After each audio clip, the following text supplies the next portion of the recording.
Hi, this is Diane Lovetobake on YouTube. And what we're going to make is a half a sheet cake. But we're going to make a fresh pear sheet cake. And let me first talk about the pan, because you'll need a 12 by 18 by 2 to make this cake.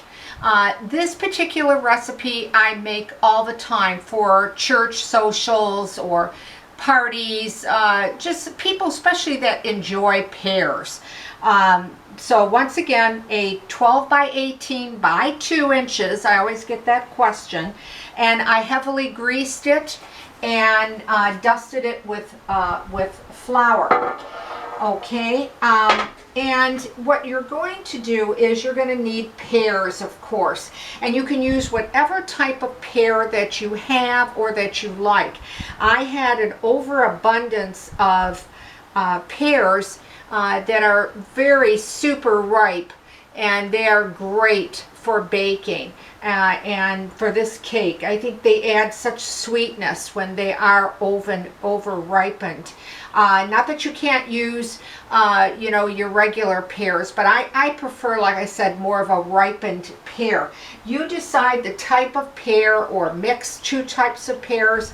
It's really going to be up to you. I went ahead and got the recipe together a little bit ahead of time, because I'll explain in a second.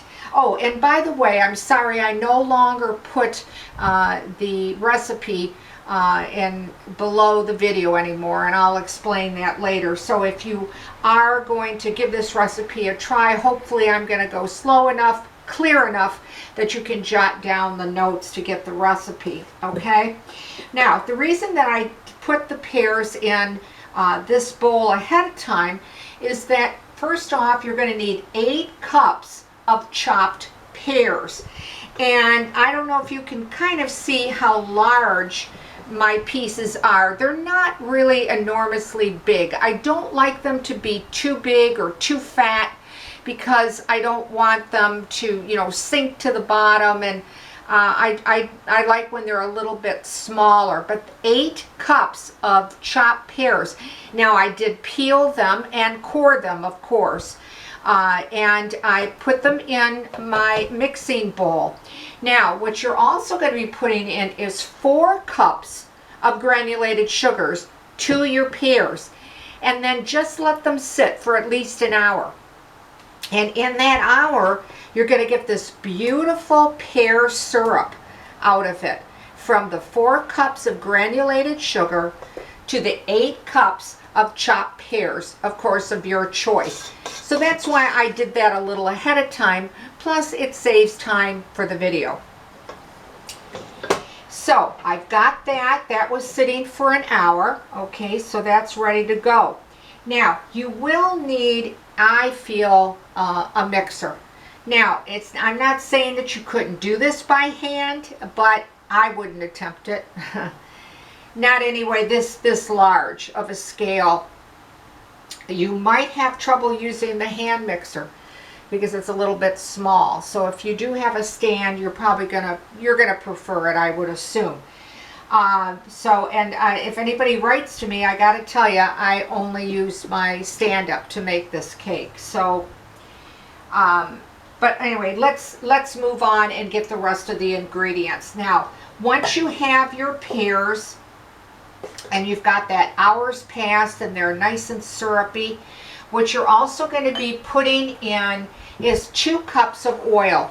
Now, I'm not going to get into what type of oil, because everybody likes a different oil, and it becomes such a debate. So it's really up to you to decide on the type of oil. But 2 cups of oil, and just put that in and give it a good stir. It's going to be mixed and beaten slightly when it goes into the mixer. Okay? All right. The next thing that you're going to be putting in is eggs, and I went ahead and I beat them. You need 4. I've had them at room temperature, and I beat 4 eggs and just put that also into the mixer.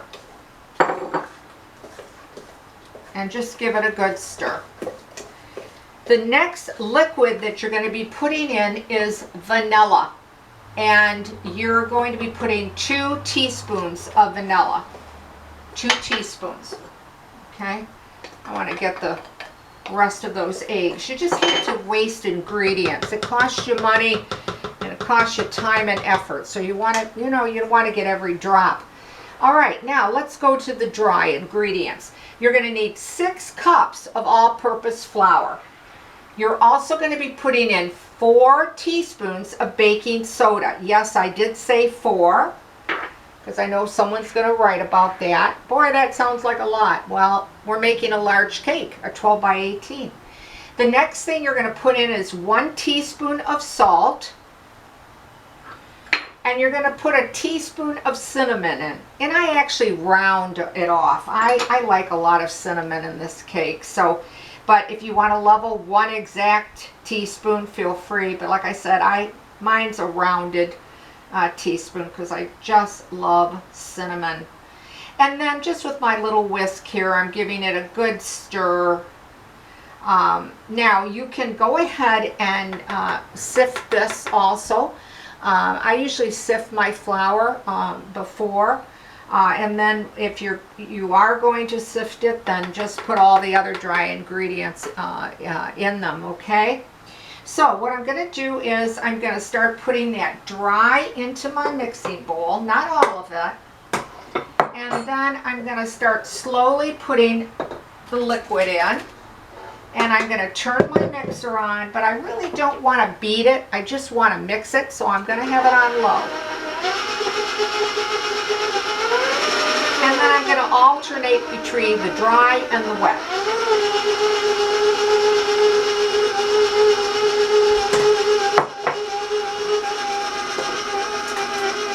And you're going to keep doing this till, of course, everything's combined.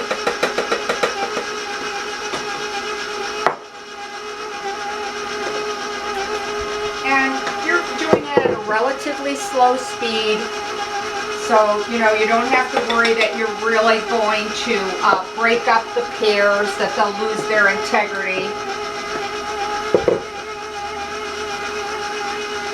All right, that's the rest of the dry, and we'll put the rest of the wet in. And of course, as I said, I don't like to waste anything, so I'm going to take my spatula and get all that in there, all that syrup.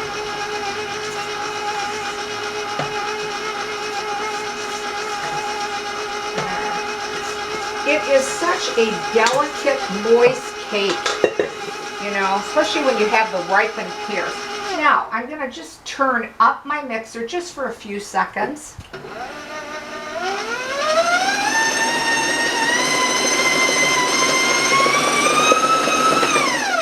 That I know that it's been mixed properly. I'm going to take my paddle out here. We'll take off the excess and set that aside. All right, now I'm going to go back to my spatula, clean the sides, and really make sure that I got everything mixed, well combined. And like I said, you could do this cake all by hand if you want. I don't particularly like to do it that way, but whatever is easier and what you like, that's what's important. Okay? All right, so now what we're going to do is I'll just get rid of some of this bowls and dishes here out of the way. We're going to take our 12 by 18 pan that's been greased and floured. And then we're just going to pour all this beautiful pear batter in here. Now, I know I might get a question, well, gee, how many cups was it? Well, I roughly, measured it as I put it in, and it's about 12 to 12 and a half cups of batter, even 13 when I've measured it. But the whole entire thing, and then just level it off, get it into those corners of that pan, And again, I just want to get everything out of here. And clean the spatula here. And of course, we'll get rid of this. And then I'm going to quickly rinse my hands.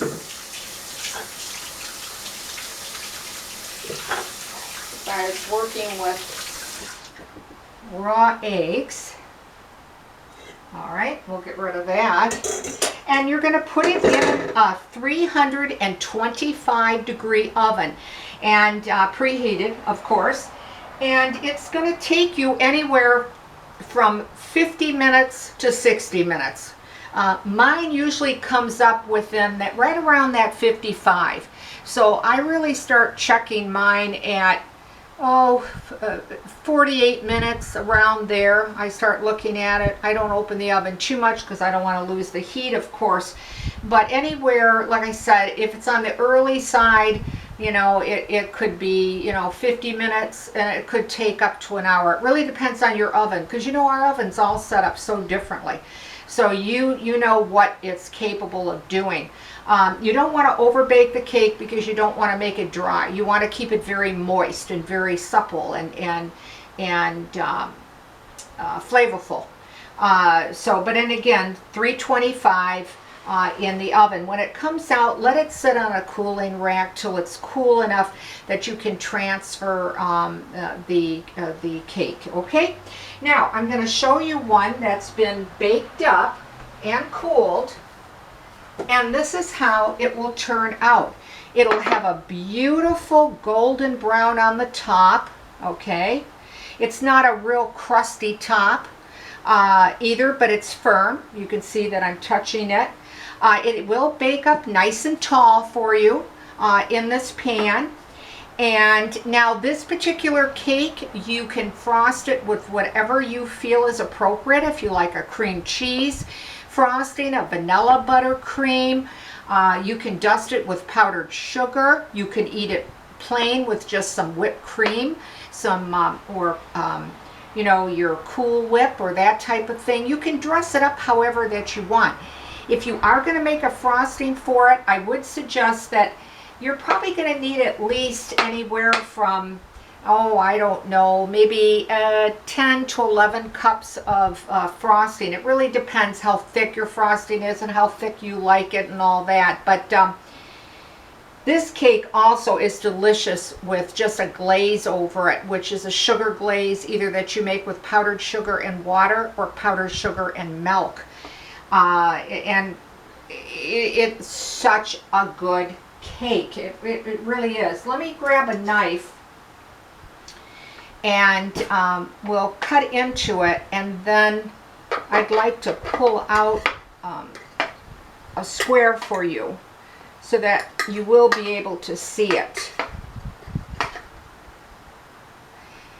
It will have a wonderful spring to it. It'll be nice and tall. I don't know if you can see that, but as I'm squeezing it, how light and delicate and how it pops right back up. The crumb itself is very delicate. It has a moistness to it. It's not a real chewy cake. It will have a little bit of a chew because of its moistness, but it's not heavy. It's not dense at all. It's just wonderfully scented with the cinnamon and with the pears. Oh, the whole kitchen smells so good when you bake this cake. And like I said, you can frost it, you can eat it unfrosted. There's just so many ways to enjoy this cake. And if you're looking for a larger cake for, like I said, maybe a church social, or someone that likes pear cake, a great birthday cake or graduation cake. Now, if you're looking for other half sheet cakes, I've got a lot.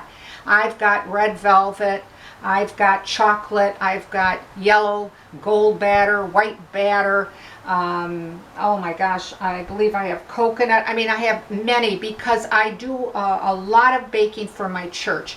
And I need large size cakes like this. So I have so many types of different half sheet cakes on my channel. So if you're looking for chocolate, or you're looking for red velvet or vanilla or yellow cake or white cake, for whatever occasion or a wedding or a shower, please check out my channel for my other sheet cakes. I'm very proud of them because they're relatively very easy to make and they come out beautiful and they taste, I think, fantastic, if I do say so myself. Now, to very quickly explain to you, and I'm sorry that I no longer put that recipe below my work, below the video, is due to, and I'm not alone on this, so many people taking my work, pinning it, posting it, claiming it theirs, and it's so frustrating. I always tell people, hey, if you try this recipe, leave a comment because I'd like to hear from you, or you have a question. And I find the questions, I see the comments on these sites, and I can't answer you. It is so frustrating. But I solely put my work on YouTube. If you watch me solely on YouTube and you write to me, I'm going to get your question. I'm going to get your comment, and I promise that I will answer in a timely fashion. So I want to thank you for watching Diane Lovetobake. If you're so inclined and you'd like to subscribe to the channel, boy, I can't thank you enough. Or even give the video a like. Again, many, many thanks. So I want to also thank over 20,000 subscribers and all the people that watch the videos or take the time to write. Thanks so much. So stay well, stay safe, and I'll see you soon.